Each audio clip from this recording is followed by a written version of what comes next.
Amado Dios, te damos gracias por esta oportunidad de estar aquí reunidos. Gracias por las personas, Señor, por mis amados hermanos que están aquí. Aún gracias, Señor, por sus familias. Gracias por este momento. Aún gracias, Señor, si alguien más verá esta enseñanza, la escuchará en otro momento, en otro lugar, ya sea en Veracruz, México, Colombia. Sea siempre glorificado tu nombre.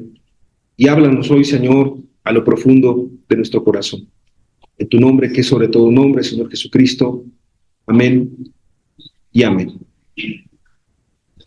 Pues qué hermoso y qué importante es estar en la compañía de los rectos de corazón. Es una necesidad. Cuando una persona no puede congregarse por alguna razón, pues tiene esta oportunidad de tener algún hermano o una hermana y se siente muy contento. Tiene oportunidad de verlo en su casa, de visitarle y se siente muy contento. Apenas hace unos días visitamos una hermana aquí y la verdad que vimos a su familia. Fue como una coincidencia porque no lo organizamos y nos dimos un abrazo muy afectuoso, muy efusivo. Teníamos años de no vernos con muchos de ellos y es como si no hubiese pasado el tiempo. O sea, es como si el día de ayer nos hubiésemos visto y hubiésemos alabado a Dios y hubiésemos escuchado una enseñanza, hubiésemos asistido a un retiro. Y así yo sentía a muchos de los hermanos, a todos más bien, el abrazo, qué bueno verlos. Y aunque fueron pocos las palabras que pudimos pues compartirnos, la verdad que fue una grande bendición. Qué difícil es también, y lo hemos estado platicando, cuando alguien no tiene cerca hermanos, cuando alguien sí tiene muchas denominaciones, muchas religiones a su alrededor, pero no hay realmente un lugar sano, correcto, donde se predique lo correcto, y es lo que vamos a estar hablando hoy, donde se predique lo correcto y donde se viva lo correcto, porque son las dos cosas. Entonces se convierte pues en algo bastante complicado. Cuando hay la oportunidad para poder vernos, para poder estar, para poder alabar a Dios, para poder orar, para poder reír, para poder llorar, qué bendición. Y la última enseñanza de nuestro Señor Jesucristo, antes de poder llegar a la cruz, es la que el día de hoy vamos a poder leer algunos versículos solamente y a tratar de entenderlos con su ayuda, que se encuentran en el libro de Juan capítulo 17. Y quiero empezar a dar lectura. Juan 17, en el versículo 1 al versículo 3, dice lo siguiente: estas cosas habló Jesús, y levantando los ojos al cielo, dijo: Padre, la hora ha llegado. Glorifica a tu Hijo, para que también tu Hijo te glorifique a ti, como le has dado potestad sobre toda carne, para que dé vida eterna a todos los que le diste. Y esta es la vida eterna, que te conozcan a ti, el único Dios verdadero, y a Jesucristo, a quien has enviado.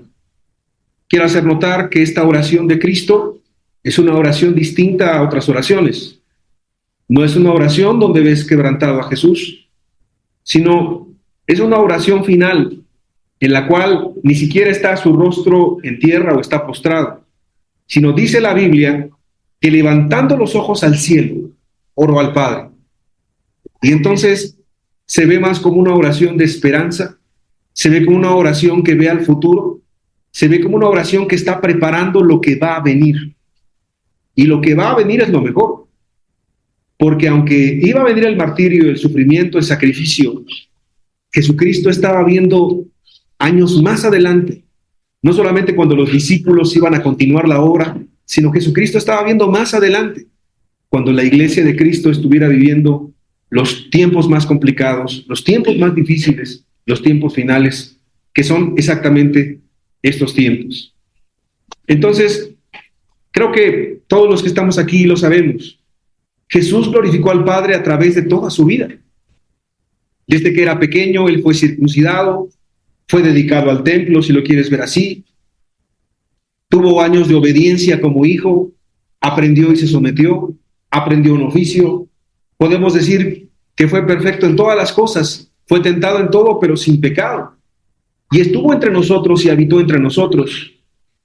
Pero Jesús también glorificó al Padre, y lo podemos nosotros ver en la Escritura, a través de su obediencia, a través de su fe, a través de la obra que Dios le permitió tener un ministerio bastante corto, de 3 años aproximadamente, y cada sermón que él predica, cada persona que él sana, cada ciego, cada enfermo, cada instrucción, cada entrenamiento a los discípulos, cada momento difícil, cada confrontación aún con los líderes corruptos de su tiempo, cada pregunta respondida, toda llena de amor, llena de la palabra de Dios sazonada, y todo esto glorificó al Padre. No solamente eso, sino nosotros sabemos que cuando Él mismo entregó su vida para darla por rescate de todos nosotros, ahí también glorificó a su Padre. Entonces, este texto es muy claro y muy sencillo para nosotros de entender los cristianos.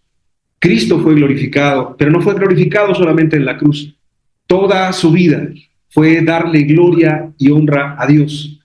Y ese es el contexto de lo que estamos el día de hoy pudiendo escuchar. Jesús estaba hablando con sus discípulos, pero también estaba hablando con los demás discípulos, y eso lo vamos a entender más adelante.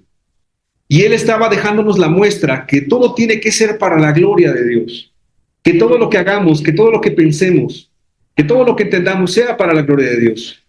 Que Dios está en esa compañía, que Dios está en esa reunión, que Dios está bendiciendo, que Dios está hablando.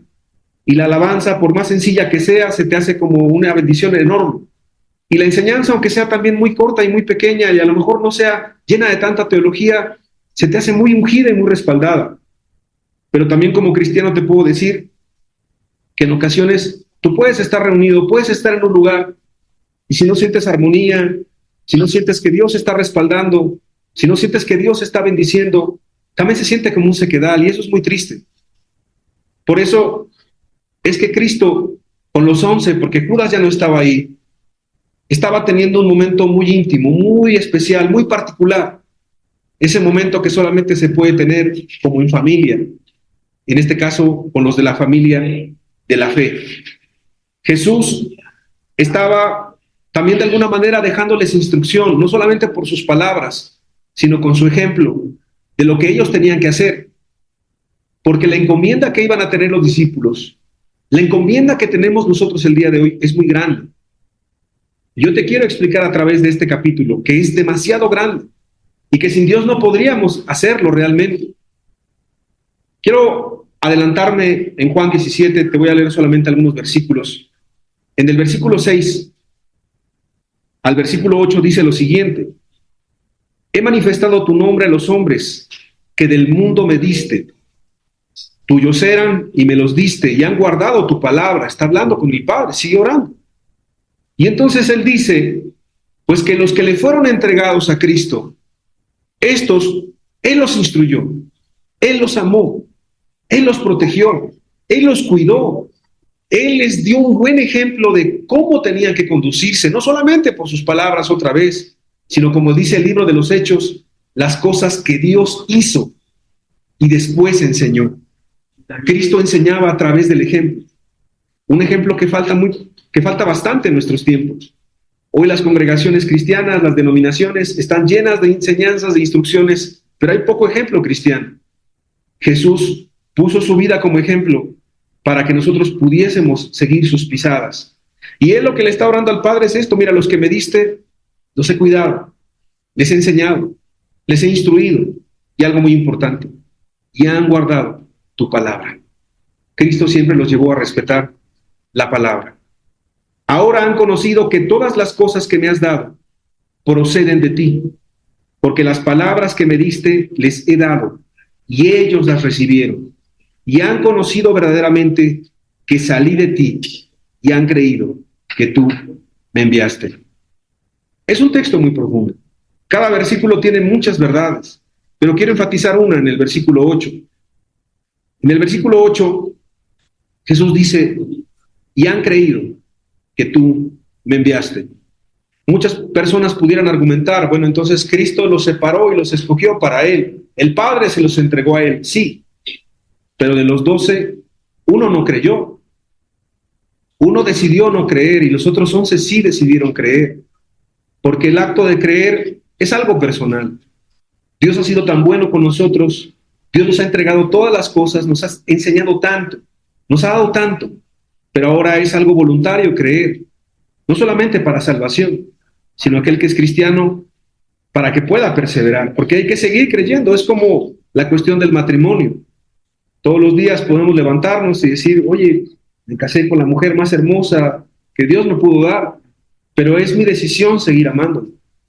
Y es una decisión el seguir caminando con Cristo. Y Jesús les estaba diciendo a sus discípulos, de alguna manera, pues que si iban a seguir en el camino, tenían que decidirlo. No era algo obligatorio.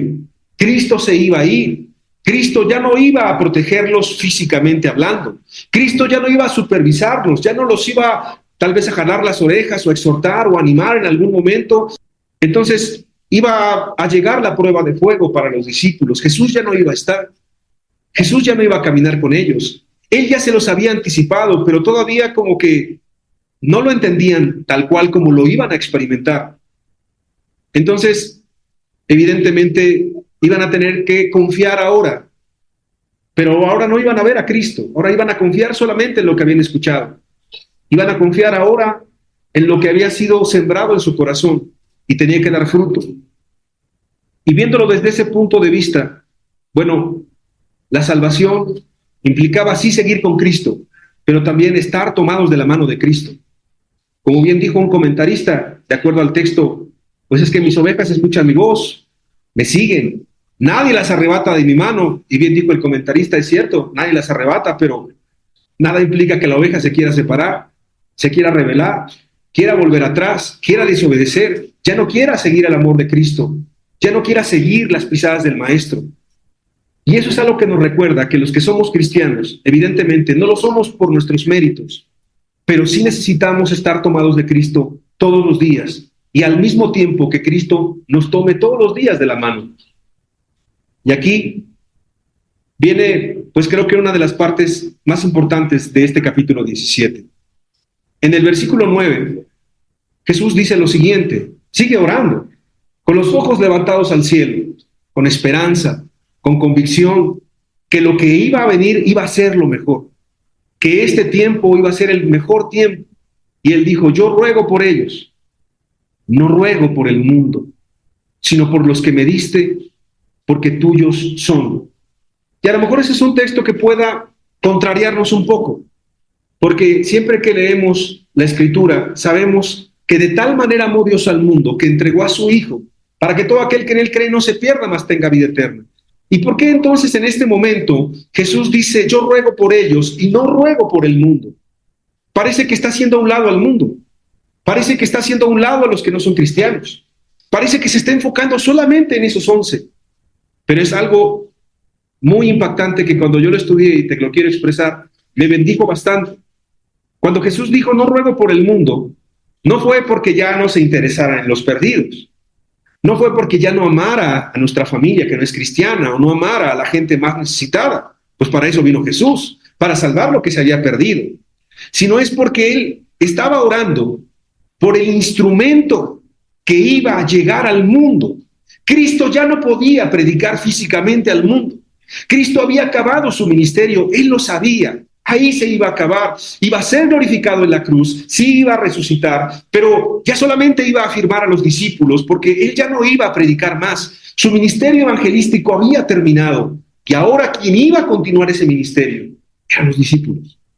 Entonces él en ese momento con el Padre estaba diciendo algo, estaba en unidad con el Padre, estaba en sintonía, en armonía con el Padre, y estaba orando, y estaba confiando que los que estaban ahí iban a continuar la obra.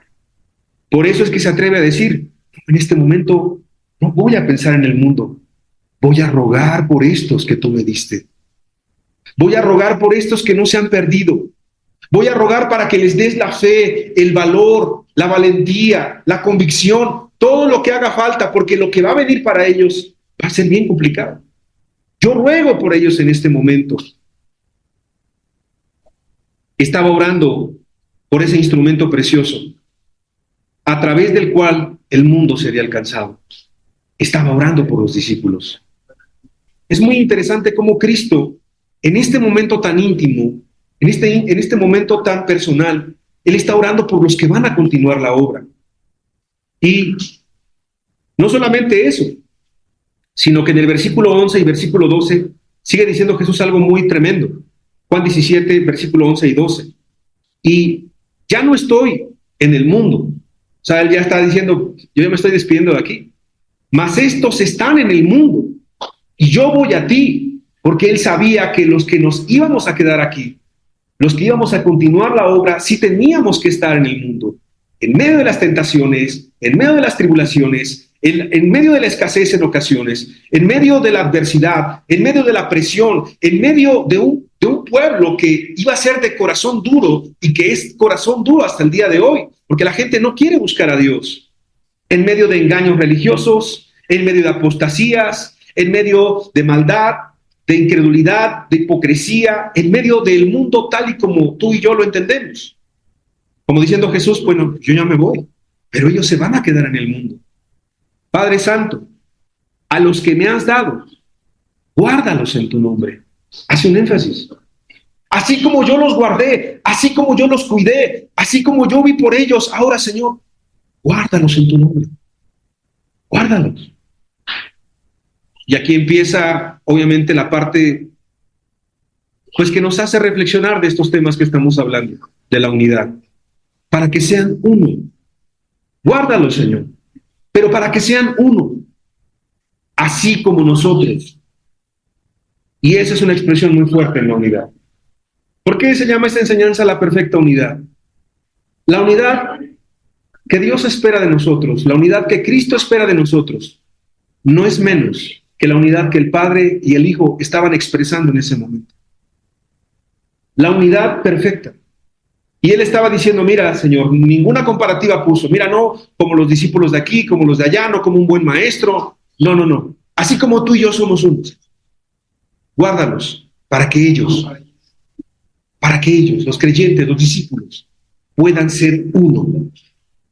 Cuando estaba con ellos en el mundo, yo los guardaba en tu nombre, a los que me diste yo los guardé, y ninguno de ellos se perdió, sino el hijo de perdición, para que la escritura se cumpliese. Ahora, yo quiero leerte un comentario que me llamó mucho la atención. Un comentarista de hace muchos siglos decía lo siguiente: los discípulos estaban seguros en las manos de Dios. De alguna manera Cristo estaba diciendo, bueno, ustedes están redimidos, pero aún necesitan ser guardados. Ustedes han sido regenerados, es decir, han nacido de nuevo, pero aún necesitan ser guardados. Ustedes son en este momento puros de corazón y manos, pero aún deben ser guardados. Entonces, la continuidad en el camino cristiano, pues no depende solamente de nuestros esfuerzos. Cuando Pablo le dice a Timoteo, esfuérzate en la gracia, pues no le está diciendo que él lo va a hacer, ni le va a estar diciendo que Cristo lo va a llevar ahí cargado hasta el cielo sin que él haga nada. Simplemente le está diciendo, bueno, tiene que haber un esfuerzo también de tu parte. Cristo ha provisto todo, Cristo ya intercedió al Padre por nosotros, Cristo dejó el Espíritu Santo, dejó al Consolador, Cristo dejó toda la provisión necesaria y Cristo, aunque físicamente no está, Él nos acompaña porque su Espíritu está con nosotros y sus palabras están con nosotros.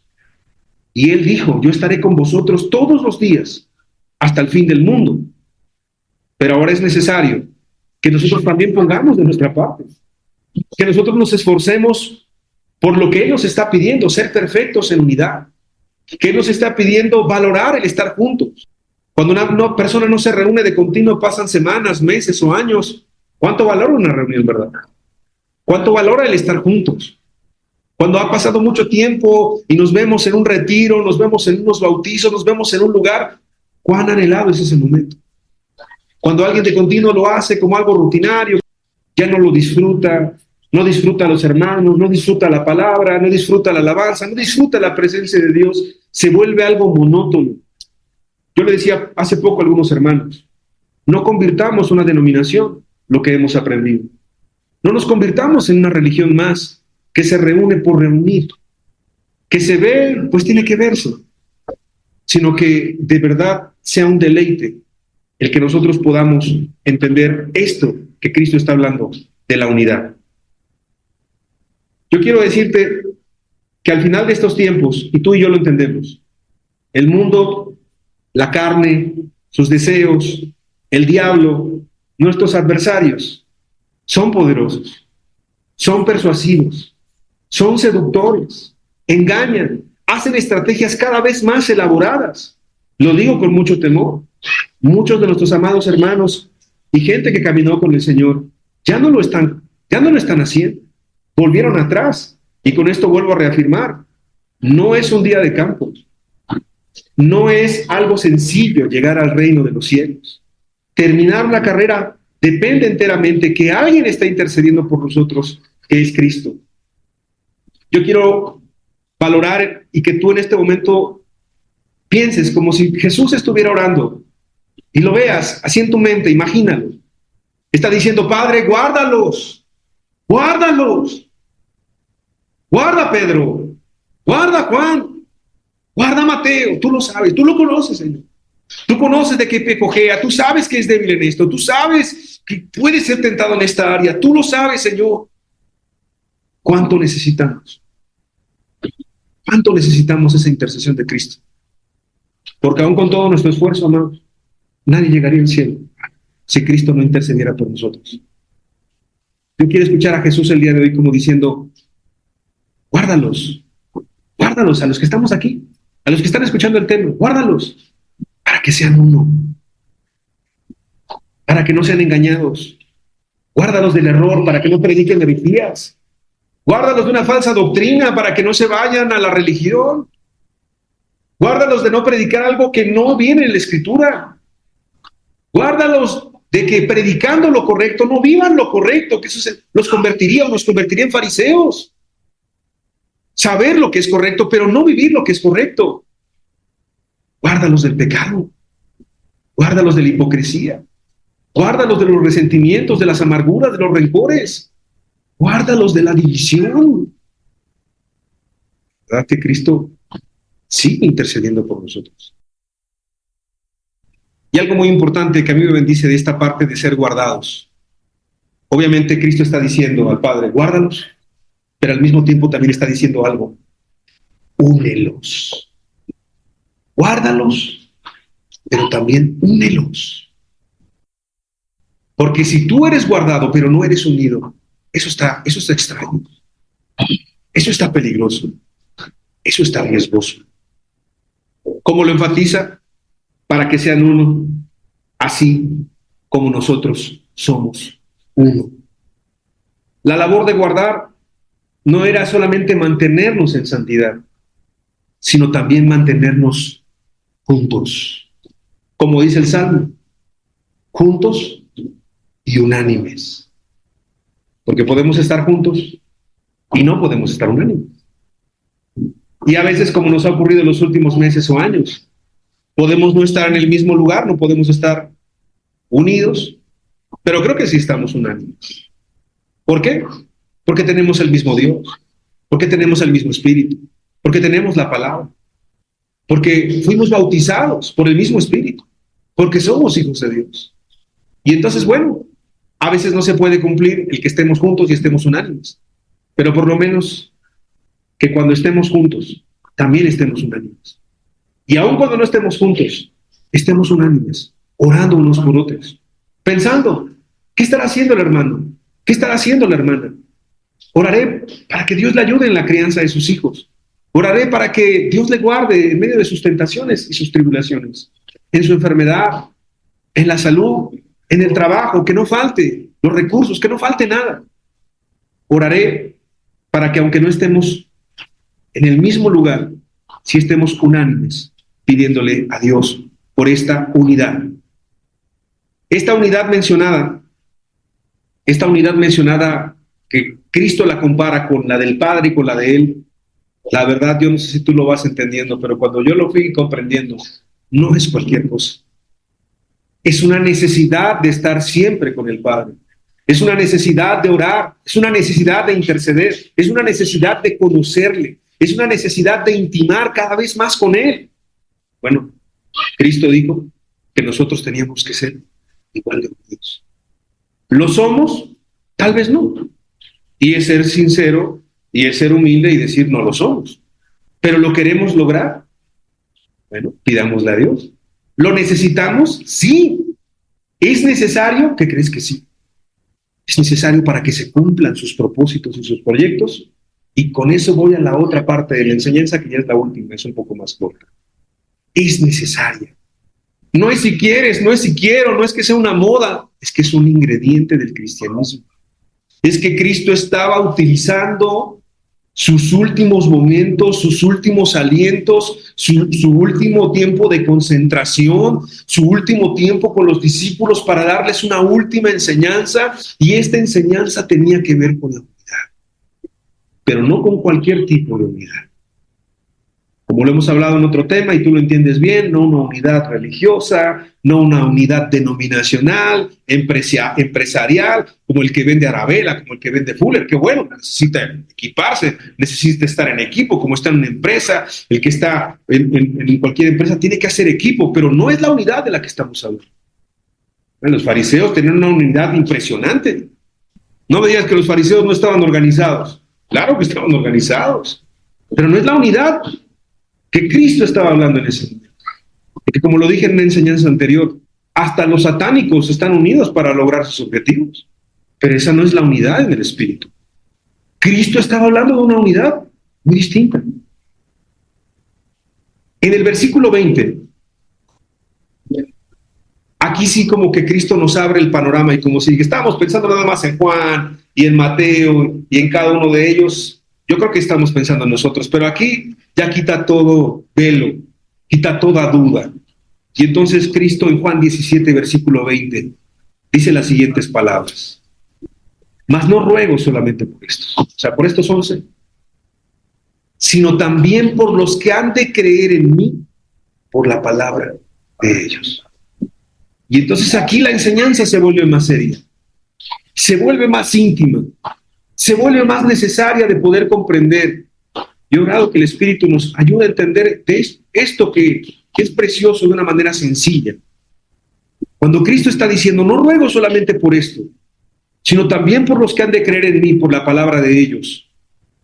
Jesús oró, y Jesús tenía en su corazón a cada uno de los que estamos aquí la visión que tenía Cristo de la siguiente generación de discípulos que creerían por la palabra de ellos, pero no solamente por estos, sino cuando el evangelio fuera expandido por toda la tierra. Y cuando al final de los tiempos, no solamente en el tiempo donde estuvo Jesús, donde estuvieron los discípulos, sino en los tiempos de todas las eras, oró por los que vendrían a la fe por el testimonio de estos discípulos. Él oró por nosotros. Pero al mismo tiempo, así como oró por ellos, también oró por nosotros de la misma manera, para que seamos perfectos en la unidad, para que nos amemos los unos a los otros como Él nos amó, y para que nosotros ahora, a través de nuestra fe sencilla, podamos ser un buen testimonio y un buen ejemplo a toda la gente que nos rodea. ¿Cómo predicaban los primeros discípulos? ¿A qué seminario fueron? ¿Cuánta hermenéutica tenían? ¿Cuánta apologética? ¿Cuánta escatología? ¿Sabes que los discípulos al principio, y lo encuentras en el libro de Juan, pensaban muchos de ellos que Jesús iba a volver y ellos iban a estar vivos? Eso es lo que ellos creían. Ellos creían en el inminente regreso de Cristo. Ellos decían, no, todavía lo vamos a ver, hijo, no se preocupen, Cristo viene pronto. Entonces, cuando los primeros cristianos morían, ahí martirizados, quemados, en las hogueras, en el Coliseo más adelante, en los circos romanos, en los espectáculos, ellos decían, es que Cristo puede venir en cualquier instante. Ellos no tenían tanto conocimiento como tú y como yo. Ellos no tenían una Biblia así empastada como tú y como yo. Ellos no tenían acceso a estudiar, a releer, no tenían acceso tal vez a los ministros, pastores, hermanos espirituales, hermanas en la congregación. Pero su fe sencilla, esa unidad que sí tenían, que sí vivían, ese amor entrañable, ese amor a Cristo lo sostuvo hasta el final de sus días. Yo quiero de esa fe, hermanos. Yo quiero de ese amor. Yo quiero de esa unidad. Hace muchos años en la iglesia, y siempre lo hemos predicado, queremos la unidad. Y la pregunta aquí en esta parte de la enseñanza es, ¿cuánto procuramos la unidad nosotros? Primeramente entre los que estamos aquí. Primeramente entre los que vivimos más cerca. Si alguien está viendo esto en Veracruz, bueno, pues los que tengo más cerca. Si alguien está viendo esto en Colombia, en una recóndita ranchería, bueno, los que están más cerca. Primeramente entre los que estamos. ¿Qué somos? ¿Conocidos? ¿Amigos? ¿Amistades? Pero los que somos cristianos nos decimos hermanos. Y la palabra hermano es una palabra bastante grande, bastante amplia, que implica bastante responsabilidad. Jesucristo oró por ellos, pero también oró por nosotros. Y ahí con los ojos levantados al cielo y clamando al Padre y pidiendo, guárdalos y hazlos uno en amor, Él también estaba pensando en cada uno de nosotros. Como diciendo, no, yo sé que ella va a tener unas pruebas bien difíciles para poder vivir en unidad y en amor en la iglesia. No, yo sé que ellos van a enfrentar un momento de mucha apostasía en los últimos tiempos. No, yo sé que ellos van a vivir un momento de mayor tibieza que en un principio, porque este es el tiempo de la iglesia de la Odisea. Escúchalo bien, yo así lo creo. Este es el tiempo de la iglesia de la Odisea. No, yo creo que a ellos les va a tocar cuando los hijos les digan en las escuelas que la homosexualidad y el lesbianismo es lo normal. No, a ellos les va a tocar cuando habrá muchos falsos hermanos. No, a ellos les va a tocar cuando el amor de muchos se va a empezar a enfriar. Entonces Cristo necesariamente, cuando pensaba en nosotros, sí sabía que nos iban a tocar los tiempos más complicados. Si hay un tiempo donde tenemos que estar unidos, como la Biblia lo dice, es este tiempo. Si hay un tiempo donde tenemos que redescubrir con humildad y decir, Señor, no sabemos vivir en unidad, es este tiempo. Todo lo que creímos saber de la unidad, tenemos que volverlo a estudiar, porque poco se ha hablado de la unidad. Porque en todos estos años como cristiano, aunque he escuchado el término, poco se ha estudiado, poco se ha profundizado. Necesitamos entender que no es esa unidad superficial de labios, de una mano que saluda y ya, de un abrazo, eso está bien. Es más profundo todavía. No es de vernos y que nos dé gusto, es más profundo todavía. Y es como el Padre y Cristo vivían, como Cristo anhelaba al Padre y como el Padre anhelaba a Cristo. Cuando yo leí esto dije, Señor, es que el estándar está altísimo. Está altísimo. Tú no pides una unidad menor. Descansemos en Cristo, pero también tengamos absoluta confianza que Él sabía que esto iba a ser posible y que era necesario al final de los tiempos, porque entonces otros escucharían lo que saldría de nuestra boca, pero más que lo que saldría de nuestra boca, vamos a ser sinceros, la gente está harta ya de lo que la gente predica, la gente quiere ver ejemplo, la gente quiere ver testimonio. Y tú le pones al internet y hay 10 enseñanzas que hablan la doctrina exactamente igual que nosotros, exactamente igual que nosotros, o muy parecido, porque aprendieron de los mismos lugares, pero la gente quiere ver una vida cambiada, quiere ver un matrimonio cambiado, quiere ver un matrimonio donde el esposo respeta a la esposa, donde la esposa ame a su esposo, quiere ver una familia donde los hijos amen a los padres, donde los padres amen a los hijos. Quieren ver a un trabajador en su empresa que no la defraude, que no le robe, que sea un buen ejemplo, que gane a sus patrones, que los enamore y digan los patrones, yo quiero ser como tú, yo quiero ser cristiano. Este mundo necesita patrones cristianos también, donde los empleados digan, yo quiero a tu Dios, yo quiero conocerlo. Y de eso, amados, de eso hay muy poco en estos tiempos. De eso el cristianismo sí brilla por su ausencia. Y esa es la unidad sencilla y el amor sencillo, pero poderoso e impactante, que Cristo habló ese día a sus discípulos y que permitió que a través de la Escritura llegara hasta nuestros días. Y voy concluyendo con una idea que a mí me pareció de lo más fuerte. Juan capítulo 17, versículo 21. Para que todos sean uno. ¿Quiénes todos? Los creyentes de ese tiempo, los creyentes que vendrían, los creyentes de todas las generaciones, para que todos sean uno, como tú, oh Padre, en mí y yo en ti, que también ellos sean uno en nosotros. Y hablaremos de esta última frase al final, porque es la más impactante, para que el mundo crea que tú me enviaste. Jesús ora por la unidad entre los creyentes, incluso entre los discípulos que eran originales, en los discípulos que seguirían, en los discípulos que continuarían y en los discípulos que estamos el día de hoy por su pura gracia y misericordia. Jesús está visualizando la gran multitud delante del trono que dice Apocalipsis capítulo 7, que iban a ser de toda nación, raza, lengua, clase, nivel social, educativo, cultural, no importando. Él estaba orando por todos. Para que gente tan distinta, para que gente que tuviera un idioma distinto, una época distinta, educación distinta, ¿cómo podía ser posible eso si no fuera por el Espíritu Santo? Jesús oró para que pudieran ir más allá de sus trasfondos, más allá de sus diferencias secundarias, terciarias, más allá de sus modos, de su forma de hablar, de su cultura, más allá de eso, para que pudiéramos comprender esta unidad y para que todos seamos uno.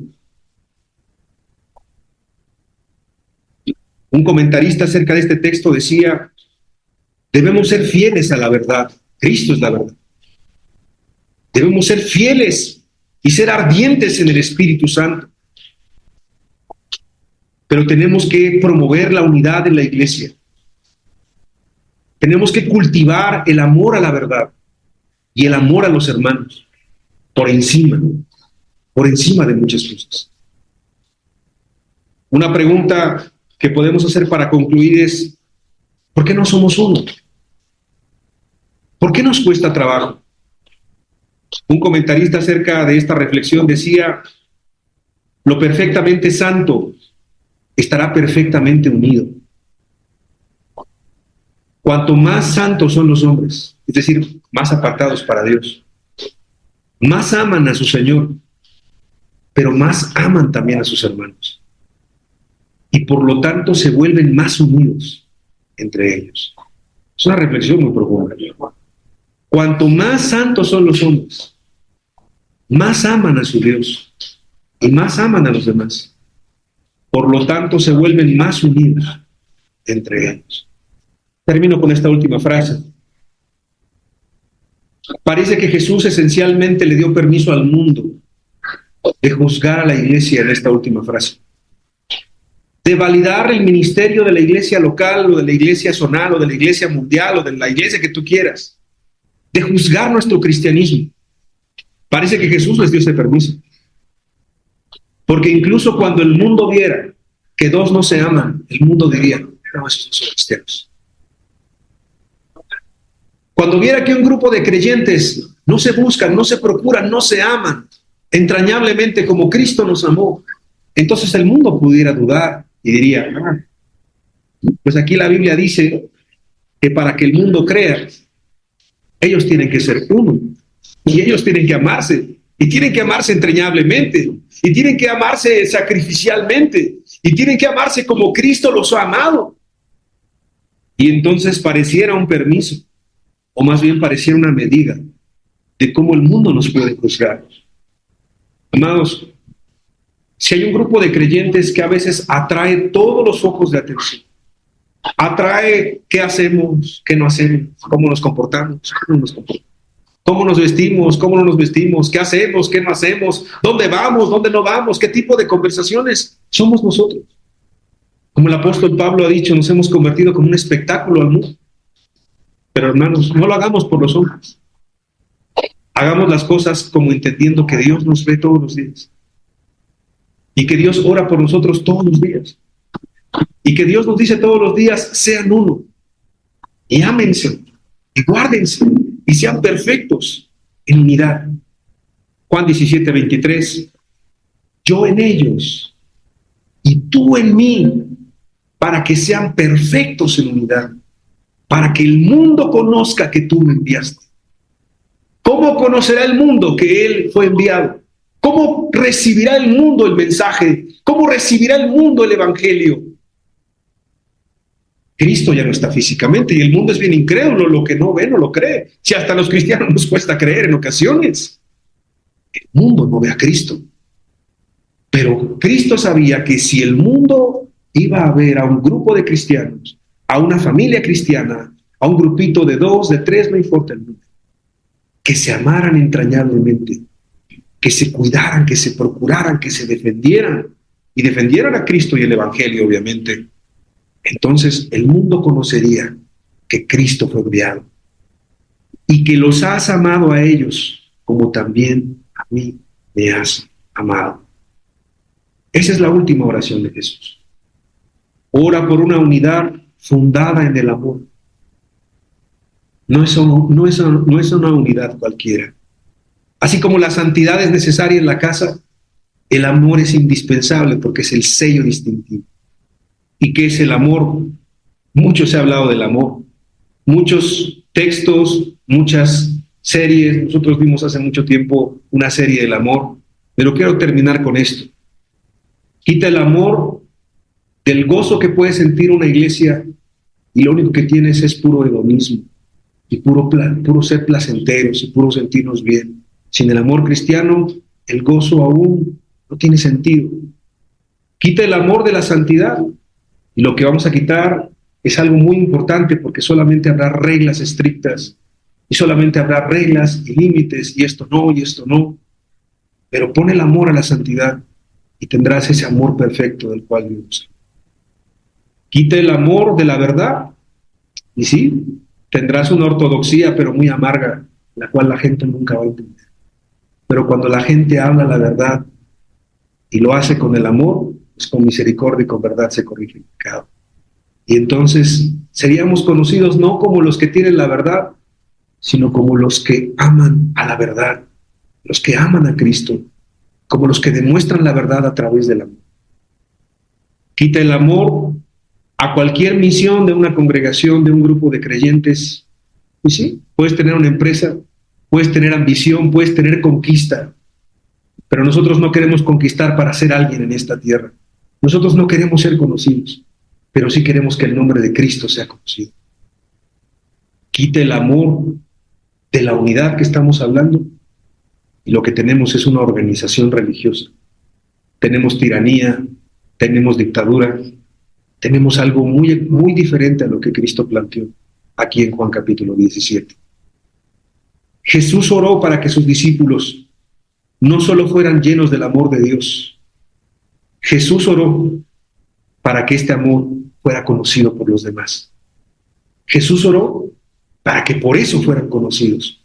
Cuando Jesús dijo, bueno, y le preguntaron, ¿y cómo los vamos a reconocer? Por sus frutos los conoceréis. ¿Y cuál es el fruto que más brilla en la vida de un cristiano? El amor. ¿Y cuál es el fruto que más brilla cuando no hay en uno que se dice cristiano? El amor también. Porque como dijo el apóstol Pablo, los misterios, la ciencia, el conocimiento, todo eso pasa. Pero al final, el amor permanece. ¿Y sabes por qué? Tú y yo lo entendemos. Porque Dios es así. Amén. Vamos a cerrar nuestros ojos.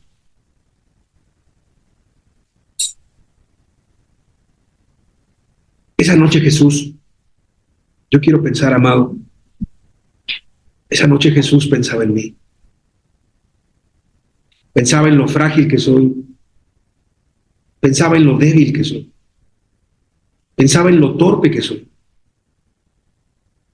Pensaba que solo no llegaría lejos. Pero es por eso Cristo dejó un cuerpo. Por eso Cristo dejó una iglesia. Por eso Cristo dejó al Espíritu Santo. Por eso Cristo nos encomendó al Padre en aquella oración. Y aunque no vemos a Jesús, pero sabemos que sí está aquí Jesús con nosotros. Y las mismas palabras que escucharon sus discípulos aquel día son las mismas palabras que estamos escuchando el día de hoy. Padre justo, el mundo no te ha conocido, pero yo te he conocido, y estos han conocido que tú me enviaste. Y les he dado a conocer tu nombre, y lo daré a conocer aún, para que el amor con que me has amado esté en ellos, y yo en ellos. Señor, danos de ese amor. Danos de ese amor que no es romántico. Danos de ese amor que no es el de las películas, no es el de la denominación. Danos ese amor que sí corriges, que sí exhorta, que sí advierte, pero antes sirve, antes lava los pies, antes consuela en los momentos de dificultad. Un amor humilde que abre su corazón con el otro, que no tiene miedo. Un amor que va disipando todo temor. Yo sé que a veces los años en el cristianismo nos hacen estar raspados por aquí y por allá. Quita toda desconfianza entre nosotros. Quita todo lo que no te agrada. Quita todo lo que no te sirve. Lo que hemos escuchado el día de hoy es muy espiritual, Señor. Fue lo último que tú dijiste, Señor. Fue la última encomienda. Fue el último encargo, Señor. Que fuéramos guardados en esa unidad, en esa perfecta unidad, llenos de amor, que es el vínculo perfecto. Qué difícil es vivir esto en estos tiempos, Señor, tan superficiales, tan rápidos, tan insensibles, tan religiosos, ¿por qué no decirlo así? Y ateos al mismo tiempo también. Donde se habla de Dios y lo que se habla de Dios no se lleva a la práctica. Danos algo distinto, Señor. Danos algo del cielo, danos algo de ti el día de hoy. Queremos reflejarte a ti, Señor. Para que el mundo crea es necesario que nosotros te reflejemos a ti, pero no solo, Señor. No como llaneros solitarios, no como grupos independientes, autónomos. No, Señor. En un cuerpo, Señor. Ayúdanos a procurar la unidad, que difícil sí es, Señor. Doloroso en ocasiones, incómodo también. Pero ayúdanos, Padre, a asociarnos con los de corazón recto. Ayúdanos a asociarnos, a encontrar a los humildes de corazón. Ayúdanos, Padre, a caminar con otros, a pedir consejos, Señor, a ser humildes. Ayúdanos, Señor. Ayúdanos a tener esa perfecta unidad. Ayúdanos a irnos el día de hoy en nuestra mente con esa idea de que la unidad que tú predicaste aquel día, que tú enseñaste, es como el Padre y tú, no menos que Él, Señor. Ayúdanos, Padre, a amarnos, a procurarnos, a cuidarnos. Esto sí implica un esfuerzo, pero más que humano es divino. Es divino, ayúdanos. Derrama de tu Santo Espíritu, Señor. Transforma nuestra mente y nuestro corazón, Señor, para que el mundo crea, Señor. No importa que seamos poquitos, Señor. No importa que seamos dos, no importa que seamos tres. Lo mismo te da a ti salvar con muchos que con pocos. Que el sello distintivo, Señor, de tus hijos y tus hijas es una iglesia llena de amor.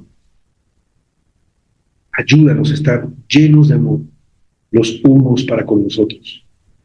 Ayúdanos, Señor Jesús. Yo te lo ruego, Padre. Yo te lo pido. Yo te lo suplico, Señor. No nos hagas estar llenos de conocimiento sin amor. No nos hagas estar llenos de rutinas sin amor. Danos algo nuevo el día de hoy. Prepáranos para este último tiempo, Señor. Queremos ser tu iglesia, Señor, parte de tu iglesia, Señor. Queremos estar en tus planes, Señor. Queremos estar en esa multitud de blancos, Señor, de toda nación, tribu, lengua, pueblo, raza. Nosotros queremos estar ahí, Señor. Ayúdanos. Solos no podemos. Solos no podemos. Te necesitamos a ti, necesitamos a los hermanos y a las hermanas, al que tenga menos tiempo, al que tenga menos experiencia, al que tenga más edad. No importa, Señor, para ti todos somos iguales, importantes y especiales. Ayúdanos a valorar al que está a nuestro lado, Señor. Llénanos de amor para poder amar a nuestros hermanos. Ayúdanos, Señor. Te lo pedimos en tu nombre, que es sobre todo el nombre de Jesús. Amén.